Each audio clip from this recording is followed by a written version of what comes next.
से रोड नहीं बन रहा, कल पानी सही से नहीं जा रहा।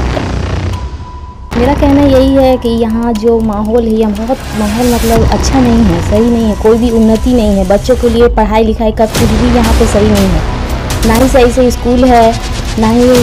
बाथरूम जो है यहाँ पे उसी तरह खराब है, सबको परेशान। নক্কারজনকভাবে বছরের প্রথম দিনে এই মিলটাকে বন্ধ করে দিচ্ছে। খেয়ালটা কি এখানে যখন 3.5 বছর বন্ধ হলো, ওখানে যাই আসতো 8,000 টাকা আসতো, 9,000 টাকা আসতো, তার মধ্যে আমার সংসারটা চলে যেত কোনো রকম কোনোভাবে। একটা কার্যক্রম শুরু করব, সেখানে দুপুরবেলা 1:30টার সময় থেকে নিয়ে 5টা অবধি, বিকাল অবধি এলাকার মহিলারা, মাতৃশক্তিরা যারা হাউসওয়াইফ হিসাবে বাড়িতে আছে,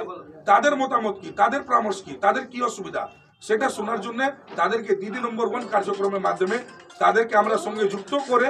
তার পরামর্শ নেব এবং তারপরে আমরা ব্যারাকপুরকে এগিয়ে নিয়ে যাওয়ার জন্য একটা নতুন রুটিন তৈরি করে আমরা নিজে সমস্ত শক্তি লাগিয়ে কাজ করার জন্য এগিয়ে পড়ব। এবং আমরা বিকালবেলা প্রত্যেক এলাকায়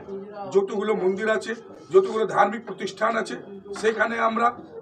সমস্ত এলাকার দুস্থ পরিবারদেরকে হাতে শীত বস্ত্র, কম্বল এবং জ্যাকেট প্রদান করে তাদের সঙ্গে ভোজন করে এবং রাত্রিবেলা খাবার সহ তাদের সঙ্গে কথাবার্তা বলে তাদের পরামর্শ নেব। সেখানে নিশ্চয়ই আমরা বৃদ্ধ ব্যক্তিকে পাবো এবং বৃদ্ধ ব্যক্তির মতামত পাবো এবং এলাকার যারা ইন্টেলেকচুয়াল পার্সনরা আছে তাদেরও বাড়ি আমরা যাওয়ার চেষ্টা করব, তাদের মতামত নেব এবং ওপেন টু অল আপনাদের মাধ্যমে বলি কি ব্যারাকপুর এজেন্ডা ফর্মে 8902489024 এই নম্বরে যে কোনো লোক নিজের কথা ফোন করে আমাদেরকে বলতে পারেন, নিজের সমস্যা বলতে পারেন, সমস্যাকে কি করে সমাধান করা যায়, কি করে ব্যারাকপুরকে এগিয়ে নিয়ে যাওয়া যায়, তাদের সমস্ত লোকের মতামত যে দরকার আছে, তাদের সমস্ত লোকের মতামত নিয়ে আমরা জ্যোতি ফাউন্ডেশন পক্ষ থেকে ব্যারাকপুর এজেন্ডা ফর্মের মাধ্যমে সাধারণ মানুষের জন্য কাজ করার জন্য এগিয়েছি। আমি প্রথমে চাইব